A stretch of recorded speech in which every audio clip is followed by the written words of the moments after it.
علیکم ورحمۃ اللہ وبرکاتہ۔ الحمدللہ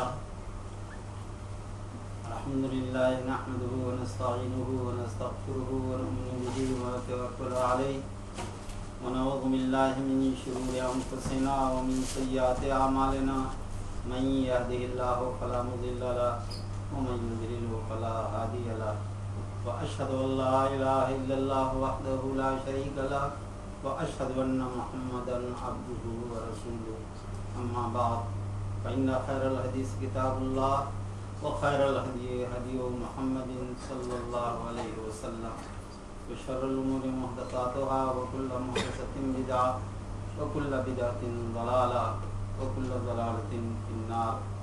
اعوذ باللہ من الشیطان الرجیم، بسم اللہ الرحمن الرحیم۔ افحسبتم انما خلقناکم عبثا وانکم الینا لا ترجعون۔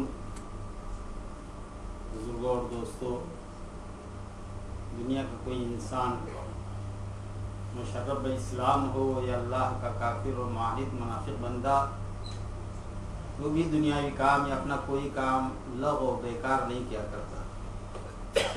ایسا انسان عقل کا کمزور ہو سکتا ہے جو لایانی کام کرتا۔ رب العالمین نے ارشاد فرمایا، لوگ یہ سمجھتے ہیں کہ ہم نے لوگوں کو بیکار پیدا کیا، عام خلقت حسب الناس، مومن خالی نہیں کہ ہم نے بیکار پیدا کیا۔ وہ فرشتوں نے اعتراض کیا تھا جو آدم کو بنانا اللہ کو تھا کہ اللہ ایسی مخلوق پیدا کر رہا ہے جو زمین میں فساد پھیلائیں گے۔ رب نے فرمایا تھا میں تم سے زیادہ جانتا ہوں، ان کا ہم عبادت کے لیے کافی ہیں۔ فرشتے ایسی مخلوق وہ اللہ کی سرتابی نافرمانی کر ہی نہیں سکتے۔ اور جو شیطان ہوئے، یعنی شیطان کوئی نسل نہیں ہے، یا تو فرشتے ہیں جو نور سے پیدا ہوئے، یا انسان ہے جو مٹی سے پیدا ہوا، جن ہیں آگ سے بنائے گئے۔ جن اور انسان میں نافرمانی اور طاعت کا جذبہ رکھا گیا، اس لیے ہی مکلف ہیں، حساب کتاب نہیں کا، جنت جاننے میں نہیں کے لیے ان سے سرتابی ہوگی۔ یہ سمجھتے ہیں اللہ فرماتا ہے ہم نے بیکار پیدا کیا، وَأَنَّكُمْ إِلَيْنَا لَا تُرْجَعُونَ، ہمارے پاس لوٹ کر نہیں لائے جائیں گے۔ اس کا ایک مقصد سے ہم پیدا کیے گئے ہیں، اور مقصد میں لگنے کے لیے عقیدہ اذعان ہونا چاہیے کہ رب کے یہاں جانا، وہاں جانا ہے۔ ایمان بالآخرہ جسے کہا جاتا ہے، وہاں کی زندگی اللہ کے رسول صلی اللہ علیہ وسلم پر قرآن کریم آپ جانتے ہیں آپ کی 23 سالہ نبوت کی زندگی میں نازل ہوا، 13 سالہ زندگی مکے میں گزری، 10 سال تک صوم و صلاۃ کا کوئی حکم نہیں آیا تھا، نماز نہیں فرض ہوئی۔ ہجرت سے 3 سال پہلے فرض ہوئی، یعنی 10 سال تک صرف عقیدے کی باتیں، وہاں کی باتیں۔ آج امت مسلمہ دعوت و تبلیغ میں عقیدے پر زور کم دیتی ہے، عقیدے کی باتیں کم کرتے ہیں۔ نبی نے عقیدہ ہی بنیاد تھا، آپ کی دشمنی ہوئی جو صادق و امین کہے جاتے تھے عقیدوں ہی کی بات کی بنیاد پر۔ اللہ کے رسول صلی اللہ علیہ وسلم جو دعوت و تبلیغ کا اصول سکھایا گیا اس سے بہتر نہیں ہو سکتا۔ 10 سالہ زندگی صرف عقیدہ، صرف عقیدہ، آخرت کی زندگی۔ مکی صورتیں آپ پڑھ جائیے، اللہ کے رسول نے ارشاد فرمایا شیبتنی ہود و اخواتها، سورہ ہود وغیرہ یہ صورتوں نے مجھے بڈھا کر دیا، آخرت کا ذکر ہے۔ ہمیں زیادہ سے زیادہ عقیدے پر زور۔ ہجرت سے 3 سال پہلے نماز فرض ہوئی ہے، صرف بھی نماز۔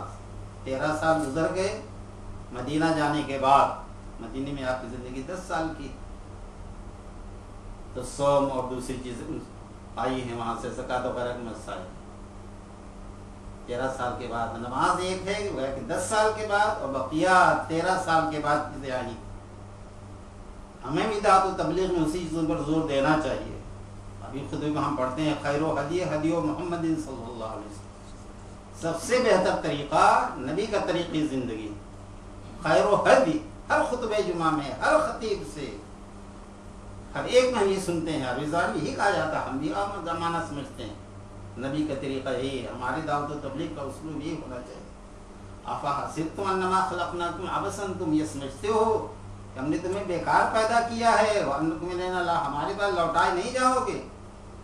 ترجعون، یرجعون کا لفظ قرآن کی بہت سی ایسی کتابیں ہیں کہ یہ لفظ قرآن میں کئی مرتبہ آیا ہے، موجود مفرد قرآن 19 جگہ آیا ہے۔ ویسے لوٹائے جاؤ گے، الینا المصیر، ہمیں آنا ہے تو کتنا ہے، وہاں جانا، یہی بنیادی چیز ہے، اور اسی کی وجہ سے آدمی نیکی کر سکتا ہے اور برائی سے اپنے آپ کو بچا سکتا ہے کہ ہمیں وہاں جانا، ہم وہاں کیا کریں گے۔ رب العالمین کے یہاں جانے کا راستہ ایک ہی ہے، اس دنیا میں موت، اس لیے اور کوئی راستہ نہیں۔ اللہ کے رسول صلی اللہ علیہ وسلم نے ارشاد فرمایا، حضرت عائشہ نے سنا، من احب لقاء اللہ احب اللہ لقاءہ، جو اللہ سے ملنا پسند کرتا ہے تو اللہ بھی اس سے محبت کرتا ہے، اللہ چاہتا ہے اس سے ملیں۔ حضرت عائشہ رضی اللہ عنہ جو نبی صلی اللہ علیہ وسلم کے انتقال ہوا ہے تو کل 18 سال کی تھی۔ ہمارے 18 سال بچے کتنی دینی مسائل جانتے ہیں۔ حضرت عائشہ نے پوچھا، اللہ کے رسول، اللہ سے ملنا بندہ چاہے، چاہنا اللہ سے ملنا صرف موت ہی کے ذریعے ہے، اور کوئی راستہ نہیں ہے، اور موت کسی کو پسند نہیں۔ یہ حضرت عائشہ کا اعتراض ہے، استفہام ہے، نبی سے پوچھنا چاہتی ہے موت کون پسند کرتا ہے؟ وہ گھبرا جاتا ہے۔ بہت سے بڈھے ایسے جنہیں بہت سے زیادہ بڈھے ہو جاتے ہیں تو پوتی ہوتی چڑھاتے، یا گاؤں کے لوگ تو اب بابا مر جائیں گے تو وہ برا بھلا کہتے ہیں۔ ہم نے خود دیکھا ہے، مجھے ایک آتا مرنے کو، وہ برا بھلا بھی آپ لوگوں نے بھی دیکھا ہوگا۔ موت سب سے ناگوار، حضرت عائشہ نے کہ اللہ کے رسول اللہ سے ملنا پسند کرے تو اللہ ملنا پسند کرتا ہے، اور اللہ کے ملنے کا راستہ موت ہے تو موت تو کسی انسان کو پسند نہیں۔ ہم لوگ کی حدیث قرآن پڑھتے ہیں، یہ حدیثیں ہم نے بھی سنی کہ اللہ سے جو ملنا چاہتا ہے پسند کرتا ہے۔ ہمیں یہ سوال نہیں سمجھ میں آتا، اب سمجھ آیا ہے تو خوش نصیب ہیں۔ حضرت عائشہ کے صحیح معنی میں آپ بیٹے ہیں، امہات المومنین میں سے وہ ہیں، ان کی اولاد کوئی نہیں۔ حضرت عائشہ کے سوالات ایسے ہیں، اس لیے بہت ہوشیار ذہین فطین۔ اللہ کے رسول صلی اللہ علیہ وسلم نے ارشاد فرمایا، من حوسب عذب، جس کا وہاں حساب ہوا اس کو عذاب دیا گیا۔ صحیح کی روایت، جس کا حساب وہاں ہوا اس کو عذاب دیا گیا۔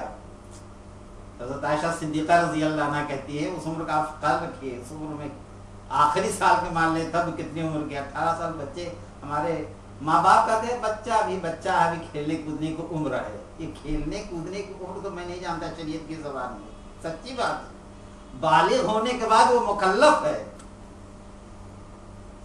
وہ مکلف ہے جب بالغ ہوا 13 14 میں 15 میں، وہ کھیلنے کی عمر اس سے پہلے کھیلنے کی ہے، وہ بھی غلط کام کرنے نہ دو، وہ بھی جو بچپن میں بھی غلط کام کرنے نہ دو، آپ کی ذمہ داری ہے۔ حضرت حسن رضی اللہ عنہ، حضرت حسن حسین نبی کے دونوں نواسے، زکوٰۃ کی کھجور رکھی ہوئی ہے، بخاری شریف کی روایت آپ بھی جانتے ہیں۔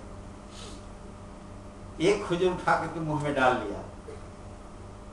حضرت حسن جو بڑے ہیں، حسن حسین حضرت حسن بڑے، دونوں میں 1 سال سے زیادہ کا فرق نہیں ہے، ان دونوں کی ولادت جلد ہو گئی، بعض راتوں میں ہے 21 کا فرق تھا۔ سن یہ کہ آپ دیکھیں گے پیدائش کو، ہمارے یہاں جیسے کہتے ہیں بہت سی کہ دودھ کا رہا بچہ ہو گیا۔ ایک کھجور منہ میں ڈال لیا۔ حضرت حسن رضی اللہ عنہ آپ کے نواسے آپ کو بڑے پیارے تھے۔ ایک سے ایک روایت ہے، اللہ ابو داؤد کی روایت ہے، اللہ کیوں کندھے پر بٹھائے ہوئے تھے۔ آپ اپنے بچے کو بہت سے اپنے بچوں کو نہیں بٹھاتے، وہ ہوا ہے وہ لے جاؤ بچوں، بیوی کو حکم ہوا وہ لے جاؤ، اس کا کپڑا وپڑا صاف کر دو، تو کندھے پر بٹھائے۔ ایک صحابی نے کہا، یا نعم المرکب رکبت یا غلام، بچے کتنی اچھی سواری تمہیں ملی ہے، سواری میں نبی کا کندھے مبارک ہے۔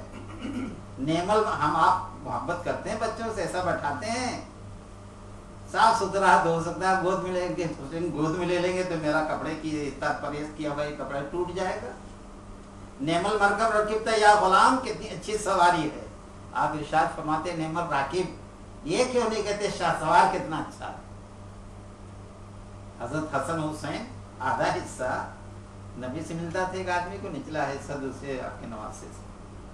ایک کھجور منہ میں ڈال لی، بھی بچے ہیں نا ہمارے آپ کی زندگی سے ہوتے، تو یہ کہتے ٹھیک کھانا جائز نہیں ہے، اچھا یہ بچہ ہے، بچے تو مرفوع القلم ہے، یہ دلیلیں یاد رہتی ہے، وہ چھوٹے بچے مرفوع القلم ہے، صحیح مرفوع القلم ہے، لیکن نبی بھی تو جانتے تھے کہ ہم نے بتایا بچے نے مرفوع القلم ہے شریعت میں، تو آپ نے سختی سے کہا، بخاری کا کب کھایا ہو تو منہ سے اگل دو، اچھا یہ کھا لو بیٹے ناتی آئندہ نہ کھانا، آپ تو شفقت میں بنے تھے نا، اچھا چلو کھا لو آئندہ نہ کرنا، وہ بہت کہہ دیا آپ نے کہا کب اگلو منہ سے، تم یہ نہیں جانتے، بچہ کیا جانے، تم یہ نہیں جانتے، لا ناکل الصدقہ، ہم لوگ صدقہ اور زکات نہیں کھایا کرتے،